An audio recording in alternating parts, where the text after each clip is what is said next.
Good morning, Global Bird Fair. Thank you for joining us in the podcast stage. Today we're recording Bird Brain live, and my guest is Sean. Sean, could you please tell the audience at home and live here a little bit about yourself? What is it that you do? Yeah, I hate this question. Sorry, But I hate this too. It's fine. We have to do it. So I guess I would call myself a vet, a conservationist, and a presenter. So I have always been into animals, and I, as a kid, thought, what's an animal career? It's a zookeeper or it's a vet. And I decided to become a vet mainly because most of the adults in my life told me it was very difficult. And I'm a stubborn type of guy. So I was like, right, I'm going to do that. I'll show you. Became a vet. Long story short, I treated zoo and exotics because I was always into wildlife. Wildlife and nature were my passions. And after about 6 years of like clinical vet life, I had a period of burnout, and I really reconnected with nature and wider ecosystem kind of stuff and conservation. And I thought, this is what I want to be doing, not sitting in a consult room. So I kind of have a dual career, I suppose. I do a little bit of vet consultancy. I do quite a lot of wildlife conservation, and occasionally I get some media work to talk about wildlife and vet stuff. Yes, you do indeed. I saw you on the TV recently. What TV appearance has been your favourite and why? That's a good question. Yeah, I think actually the most recent one was the most fulfilling. So I went on BBC Springwatch just this past season with my dad, and we revisited a bird, a nostalgic bird of his youth that has almost been lost, which is the corncrake. And the corncrake is a vanishing, you would call it maybe farmland species, but it was everywhere when he was a boy. And I remember, I got my love of birds from my dad because he had it when he was a boy from his parents and grandparents. And it's come down through the line. And he talked to me about his summers as a boy on his grandparents' farm. And there were corncrakes crexing in every corner of every field. And then the dawn of combine harvesters and silage making literally decimated this bird and a lot of other wildlife as well, due to intensive agriculture. So I'd always wanted to go and find Ireland's last corncrakes clinging on, and I wanted to go and find them with him, and we pitched it to BBC Springwatch about 3 years ago, and we were going to do it. It was all booked, and of course the Irish weather scuppered plans. And we were going to go out to a place called Tory Island off the coast of Donegal. It's like a rock in the Atlantic Ocean. And of course, the ferry crossing was cancelled 3 years ago. So it all fell apart, and I was devastated. And I thought, am I ever going to see corncrakes? Number one, am I ever going to see them with my dad? Yeah. Who's not getting younger. Sorry, Yeah. Dad. And we made it happen this year. The weather was glorious. It was like this, blue skies. The sun was splitting the stones. And we got off the ferry, and in the harbour, there was a corncrake going cracks. In the harbour. Amazing. There was about 20 males calling on Tory Island this year. It's a conservation success story because the National Parks and Wildlife Service are incentivising landowners to leave patches of nettles and scruffy, messy margins, not only for corncrakes but for other things that thrive in those habitats as well.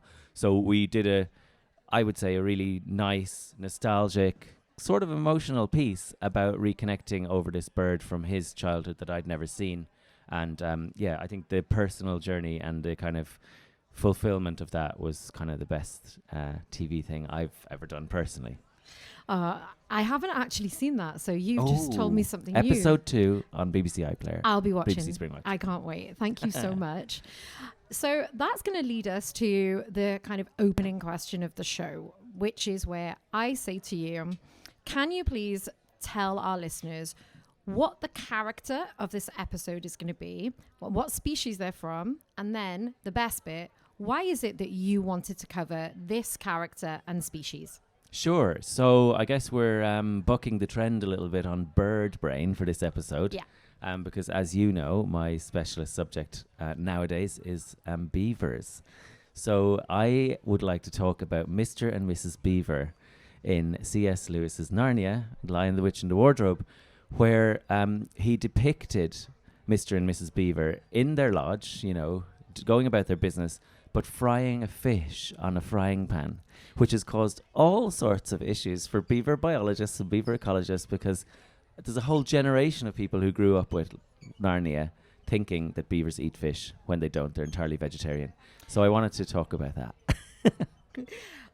It's really interesting, though, because if you consider what beavers look like and their giant teeth and the fact that they're quite a significant size and the fact that, you know, they have cool little hands. I know you probably don't call them cool little hands, but that's what I'm going to go with. No, that's all good. They do look like the sort of creature that really should be gripping onto a fish and just chowing it down. They do, yeah. I mean, they're, you know, if you compare them to otters, they're both kind of slick, semi-aquatic mammals that can swim really well. They're adapted to their watery environments and things, but they're a rodent. And one of the reasons they're really big, here's where my veterinary anatomy physiology nerdness comes in. Educate us. Is they're big because they're what's called a hindgut fermenter.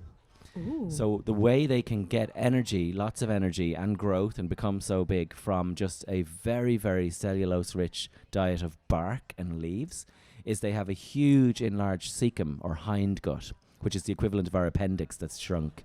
Okay. Their cecum performs bacterial fermentation on the plant cellulose wall, and then they re-eat the cecotroph, which is the first pass pellet of poo, and they eat that again and absorb all the nutrition from it on the second pass through their stomach and gut. So they've got a really efficient way of turning very poor herbivorous diet into high energy, similar to rabbits. Rabbits and hares do this as well, cecotrophy. So yeah, it's not very pleasant to think of, but eating their poo and digesting twice means they can digest something that other species can't take advantage of. No, it's really gross to think about, but it's incredible. And I think it's interesting to me sometimes that they wouldn't want to show that in Narnia because it doesn't have the same image of, you know, a nice cozy home where they're frying fish. And also they couldn't have fed their own poo to the children. No, which would I have been never weird, thought you of know? that. Yeah, like, oh no, we really need to give you this nutrient-rich meal. Eat our poo. The children would have been like, we're not staying here. I do wonder why he depicted them frying a fish. Did he think that that's what they ate himself, or you know where that came from? But anyway, it's caused no end of confusion, and certainly when we've launched the Ealing Beaver Project and brought beavers back to urban London, Zone 4 of London in Greenford, people either said, oh, they're going to eat all the trees, or oh, they're going to eat all the fish. And we had to say they don't eat fish and they do eat trees, but they coppice them, they don't kill them. So they live in harmony and in a sustainable cycle with trees as well. So this point that you've just made about them living in harmony, this is where I am going to nerd out a little bit. Great. And give people a bit of context about the beaver's role in Narnia. So bear with me, right? Because the thing I think I was most excited about with doing this episode is that a lot of the time we do poke fun at the things that people have got wrong about the species. And the fish is a really great talking point. And obviously for you, it's difficult because you have to actually deal with what that misconception has brought to, you know, people's attitudes towards beavers. But there is something that C.S. Lewis got right. Great. So I really, really like this point. Because on the surface, right, Mr and Mrs Beaver are these kind of cozy woodland hosts. They live in this snowy dam. Beautiful. Lodge. Yeah. Oh. That is true. I'm so sorry. They live in a snowy lodge, but this is why you're here. Keep me accountable. They sew their own clothes, and spoiler, beavers do not do that. We haven't seen them in clothes yet. No. They serve their fish dinner, like we've mentioned. Should not be doing that either, but also it would be rude to give the children poo, just saying. Yeah. And he paints them with this kind of charming domesticity, right? Yeah. But the whole reason for that is because in the whole Chronicles of Narnia, they actually hold a crucial place in the narrative's ecology because it is the beavers that symbolize the flow of life, the resistance, and the rebirth. Their home is the first truly safe space for the Pevensey children. And the beavers themselves become the literal guides who lead the children through all of that confusion to the clarity, to understanding the prophecy. It's their home that is the first transitional space. It's safe, it's hidden, but it's right on the border of danger. It is the last shelter the children have before they make their long journey to Aslan. So in that sense, there is some reality here to what beavers can provide. Now, you've already touched on the fact that you work in an urban environment with the Ealing Beaver Project. This would be a good time if you'd like to tell people a little bit more about what it's like trying to have a native species like beavers, but reintegrated into this sort of urban environment and living on the edge of danger. What are you seeing as the major challenges for beavers there? Yeah, that's a great link. And I think going to your point about the safety and this incredible lodge, you know, many people do think, oh, they must live in their dams. They make the dams to create a deep watery world around their home, their lodge.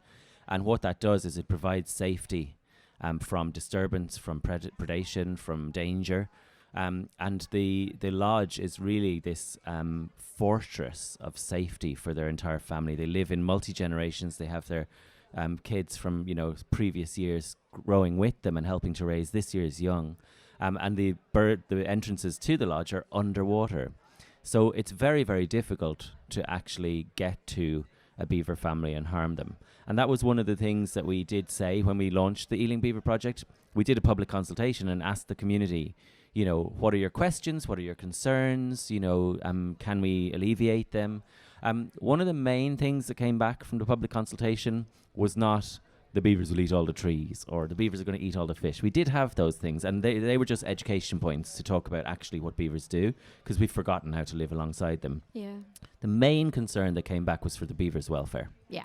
Would these beavers, was it appropriate to put beavers into the urban environment? And we said to that, they're already in urban environments all over the world. These are species that we live alongside, whether it's the North American beaver or whether it's the Eurasian beaver. Right now, in cities across Europe and North America, there are beavers living in the heart of the city. And it's only a matter of time in the UK before they come back to our towns and cities. They're already popping up, wild populations. Canterbury in Kent last year, Yeah. Frome in Somerset, Perth in Scotland. All these towns, cities have beavers back. So we said, look, everything a beaver family does is create deep water refuge and sanctuary around their resting places. And humans who are up to mischief, yes, they might come into sight, but actually they're going to find it very hard to find our beavers. And the same with dogs.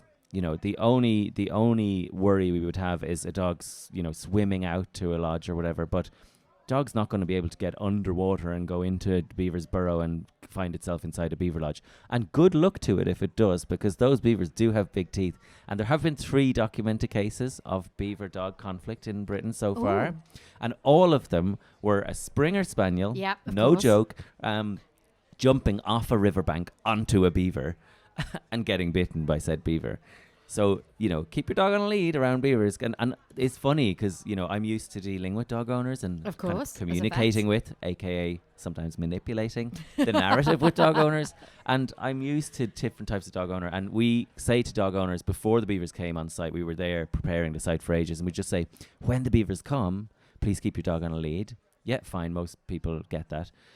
If someone has their dog off a lead, I'll ask them, you know, can you pop your dog on a lead? We've got beavers in here. This time of year, we might have beaver babies. You know, it's very important not to disturb them. Some people will say, oh, my dog is very, very well behaved. Everyone's dog is very well behaved. Everyone's dog is the best dog. So I'll just say, I know your dog may be well behaved, but we want you to set a good example for other dog owners who might not have a well-behaved dog. Well then most of them click their dog on the lead. And the ones that don't, then I go, all right, well, if you want your dog to get in a fight with a beaver, the beaver will win because they can take down trees with their massive teeth, and then they click them on the lead. So gentle manipulation of dog owners is the way forward, I think. Yeah. Yeah. Fair enough. Okay, so to talk about the beavers in Narnia, I guess it's time to ask you a couple of questions, because we've already covered some of the great things going on in Ealing. You've already mentioned that basically they are engineers. Yeah. That's what they are. They are engineers.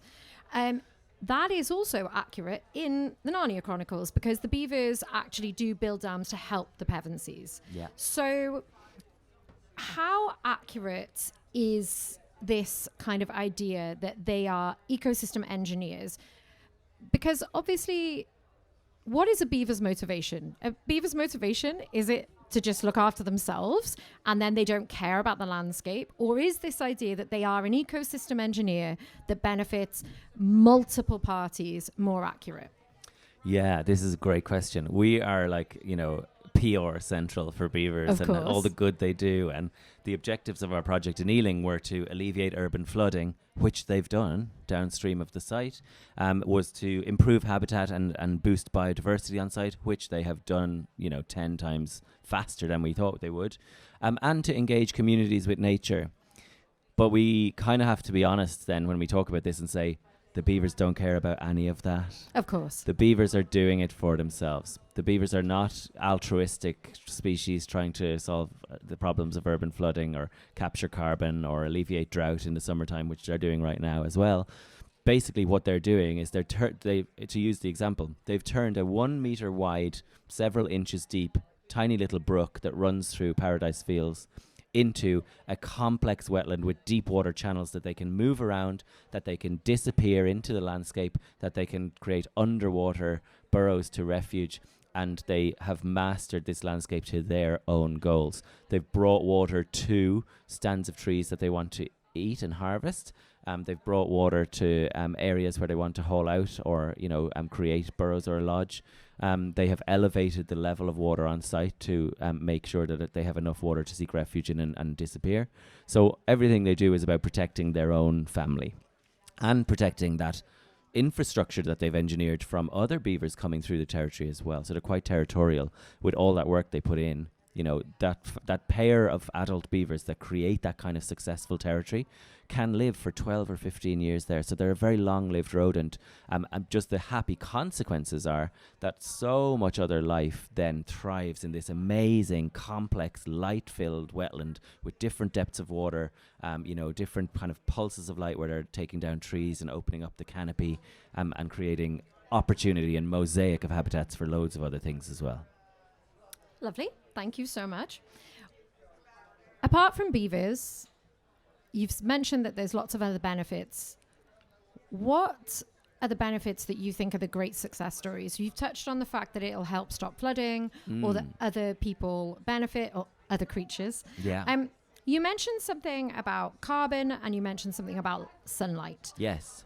Tell me, which of those do you think is most interesting and what would you like people to know about this? Yeah, so everyone here knows at Global Bird Fair, we're dealing with the nature crisis, and the climate crisis gets all the press really, but we also have a biodiversity crisis. We have 1 in 6 species of plant and animal in Britain are now threatened with extinction.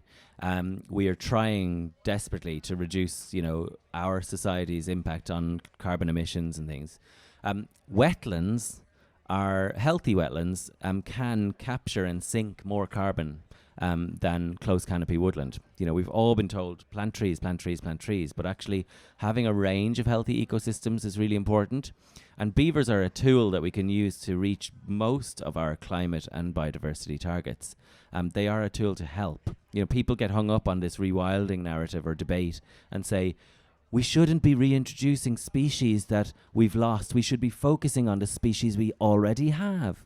And it's like, if you go with that, everything that we have pretty much has been in terminal decline and it's dropping off a cliff. Bringing back the beaver, if we just want to talk about one species, its impact on other biodiversity and lots of other threatened species is huge. So it is part of a tool to achieve the same biodiversity targets that traditional conservation, has not been so successful on. Mm-hmm. So, we've been talking to politicians about that and bringing them down and trying to convince them and things. We're moving slowly in the right direction. But, a healthy beaver wetland will create, as I say, a mosaic of habitats because it's introducing vegetation, structural diversity. So at Paradise Fields, again, to use the example, we had a brook that was described as an ecological dead zone because it's overshaded by too many trees. Right. All of the same age, all of the same species by and large in some stretches. And the beavers coming in and harvesting that willow, that birch, that alder. Suddenly you've got light spilling into sections of the brook. Then you've got algae growing.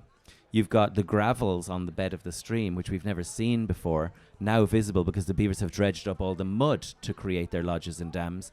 And the dynamics of the flow over the dams has created oxygen-rich gravel beds below the dam that freshwater shrimp are moving into and appearing all of a sudden. So there's loads and loads of structural diversity happening, and then that's turbocharging the ecosystem. So what they do really is they create opportunity for life with light. And then the other kind of targets carbon capture. They're drawing down a lot of carbon. More plant life and more light for plant life to grow is sucking carbon out of the atmosphere. The water quality is improved because the dams act as a giant filtration mechanism. The clarity of the water is improving, letting more light in because they're slowing the flow. So, solids and sediment is percolating out into the sediment layer. They are mitigating for drought right now. Everywhere, every park in Ealing is bone dry like this, straw-coloured grass, and the meadows are drying up. But actually at Paradise Fields, they're diverting the river into the driest part of wetland, and the whole place is like this cool, lush, green oasis. And then in the wintertime, when we've got these high rainfall events, they're alleviating flooding by holding and sinking water into that site and letting it out slowly. So they're ticking almost every box in our climate and biodiversity targets. I love hearing a Do you success think I story. like beavers? Yeah, I like beavers too. Yeah. So with the Mr and Mrs Beaver, their dam is more... They're not their Lodge. dam, their lodge. The lodge, yeah. Their lodge and the dams that they use. Yeah. They're more than shelter, right? I really, really like the way that I considered this. You have mentioned we talk a lot about the climate crisis and we talk a lot about the planet heating up, rightly so. But I guess in C.S. Lewis's world, everything's freezing, isn't it? Yeah. So their lodge is the threshold. On one side, you've got the witch's frozen rule. On the other, you've got that long journey the children need to take to find Aslan. But when the witch learns that the beavers have helped the children, she sends wolves to destroy their home. Because the beavers, metaphorically, but also literally, are basically trying to restore everything that she is trying to terminate. But the only thing they're ever trying to restore is that natural balance. Yeah. So really, as a character, it's amazing that he chose beavers that do work so much at keeping something in sync. And I don't think it's a coincidence that the river begins to melt shortly after, because the beavers are a signal that the balance of nature is returning. So I'm considering there, she chose wolves. Yeah. Obviously, we are not rife with wolves. Not yet. Not yet. Maybe on the agenda. Would wolves be able to decimate a lodge? Good question. They would be able to get into a lodge if they were determined enough, but the beaver has, ensured itself against that. Because what the beavers do, they don't just put all their beavers in one basket. Nice. They create multiple lodges, so that if a wolf or a bear, which is more capable of, tearing into a lodge, comes along and starts an attack on a lodge, they just swim out under the cover of water in their underwater entrance burrows or exit burrows, and they take off across their beaver wetland and seek refuge in another lodge. So our beavers on an 8-hectare site in London have already created 3 lodges, and we don't actually know how many beavers are in that lodge tonight versus that lodge tonight versus that one. We can see that at least 2 of them at the moment have active signs of beaver residency, but they may move babies around if there's a disturbance to another lodge. We've seen trail camera footage from other projects on mama beaver taking a baby in her mouth and swimming across and putting it somewhere else for safety. So they've ensured against that attack. They don't just have one lodge fortress, and if that gets broken into, they're gone. They have co-evolved with large predators that, yes, we don't have in Britain, but there's other predators that have predated beaver, kits especially, otters, badgers, foxes, eagles in the right places, will take a small beaver. So they're not, that's the other thing, we had to reassure. They're not without predators in Britain just because we've eliminated lynx, wolves and bears. But the one thing that actually causes most mortality in beavers is other beavers. When the young are dispersing from their parents' territory, they're going through other beaver territories and getting attacked or driven out by other beavers. And one single beaver trying to find its own territory in that period of its life, 2 or 3 years of age, that's when the highest mortality happens. Oh, and it's from other beavers. It's from other beavers or isolation from their kin, because a single beaver is a vulnerable animal. And if it's not in optimal habitat and able to feed and able to seek refuge from disturbance, it can lose body condition, it can get beaten up by other beavers, and it can die of its wounds and things. So beaver mortality. Beaver populations are controlled by other beavers, and beaver population density is controlled by other beavers, not by predation. Oh, that's really interesting. And you've taken me on to my next question. So nice segue from you. C.S. Lewis's beavers are basically a monogamous pair with kits. I wanted to ask you, is this reflective of a typical beaver family structure? And also, if you could drill down a bit into that idea for me that a lone beaver is having a hard time, are they basically creatures then that need each other to create that ecosystem that they can thrive in? Yeah, absolutely. So they're like a colony kind of forming rodent, which is fairly unusual. They need to have their family around them. So the successful beaver is going to be one that heads out from its parents' territory, age 2 or 3, and finds an unoccupied piece of habitat that they can see, they have a vision for, and they get to work on, and they mold it to their needs, and they find a mate that also comes into that territory, and they pair up. That successful pair of beaver will live potentially 12, 15 years, raise a single litter of kits, the babies, every year. They normally have an average of 2 to 4 kits per year, and those kits will stick around for 2 to 3 years to help, again, continue to engineer that territory to their needs. So they'll have a colony of, you could have 3 generations of beavers all living together in the same lodge or pair, a couple of lodges, and you might have 8, 10, a dozen beavers in that colony, and then the eldest animals move out. And there's a really interesting question we get asked all the time, especially about our fenced enclosure of beavers. What will you do when the beavers need to go? Or will there be inbreeding over time because they're all related? Actually, the parents, only the adult pair, breed. And they suppress breeding behavior. They even suppress estrus cycles in the young females through behavioral dominance. Now, they're not really, going hell for leather and being dominant or aggressive towards their children, but they are the ones in charge, and that suppresses the hormonal cycles in the young. And then the other clever thing to prevent inbreeding in wild situations is that there's different dispersal patterns and distances between the male offspring and the female offspring to prevent mixing, so that unrelated males will probably end up in our female daughter's range, and our adolescent males will head off and encounter unrelated females further away. So there's this genetic mixing that evolution has solved the problem of inbreeding. It may happen occasionally, but it doesn't really. But in our captive, semi-captive conditions, we will have to trap some of our older beavers and bring them out to other projects. And what we would like is that we bring our baby beavers born in Ealing to lives in the wild now, not lives in enclosures. Yes, that's... There's a really tentative balance there, isn't there? Because you want to be able to monitor and protect, but the whole point of a reintroduction is that they're free, right? Yeah. We want to restore this species across the landscape. And, I think there's this hesitancy in Britain about beavers coming back again. It's fear of the unknown, and it's a fear of losing control of the landscape. For hundreds of years, we've tidied it and straightened it and neatened it and made it super productive and farmed up to the edges of every habitat we can. And look at the state of our rivers, look at the pollution, look at the soil runoff, look at our topsoil and how many harvests we've got left. All of the solutions, to our kind of nature crisis and to future food production rely on us bringing nature back into our systems instead of trying to dominate it and engineer it and control it.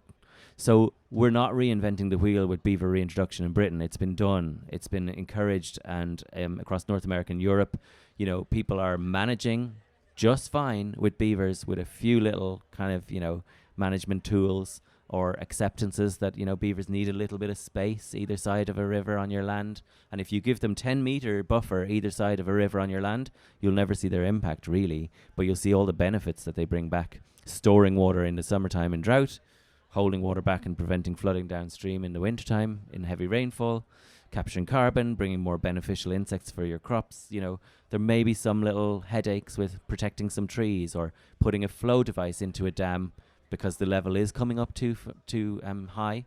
But there's all these solutions are already out there. We're not having to make them up from scratch. We're just so hesitant to let this animal back in, but it's already out there. There's 3,000, they think, beavers living wild and free now in Britain, be it not behind fences. So the beaver's out of the bottle. I love it. And my very last question for you is Narnia, the Chronicles of Narnia.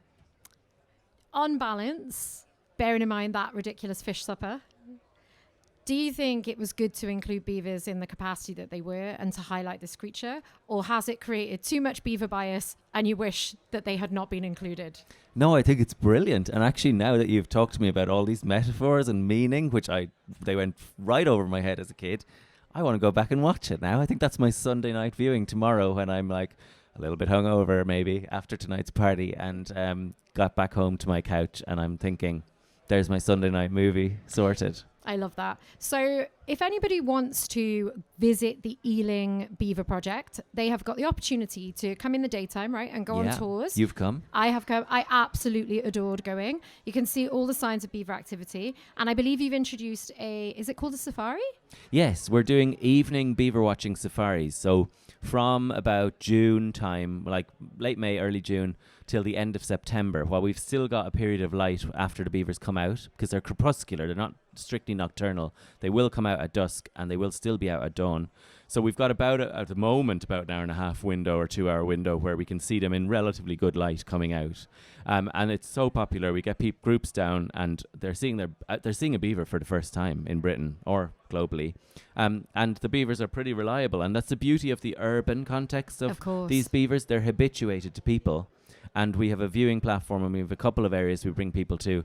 And we've put ropes up, barriers, to basically not only say, here's where you can watch beavers, but also reassure the beavers that people aren't going to come any closer than this point. They get super used to respectful beaver watching and they give you incredible views. So if you want to come, we're on the ealingbeaverproject.com. Or follow our Ealing Wildlife Group profile on Eventbrite, and we will be notifying you of new dates as they're added. But there's still some places left for some beaver safaris in August and September. So get booking. We'd love to see you there. And it's supporting the project. It's a revenue stream for the project because we're fully funded by grants and donations and ecotourism now. I'll be there. Thank you so much for being my guest, and enjoy the rest of Bird Fair. Thank you so much. Thank you, and thank you everyone for listening. Thanks.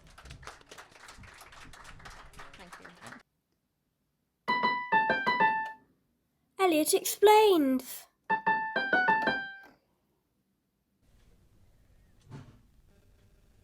Why do birds hum? Why? Because scientists think they can't remember the words. Very good. Elliot explains.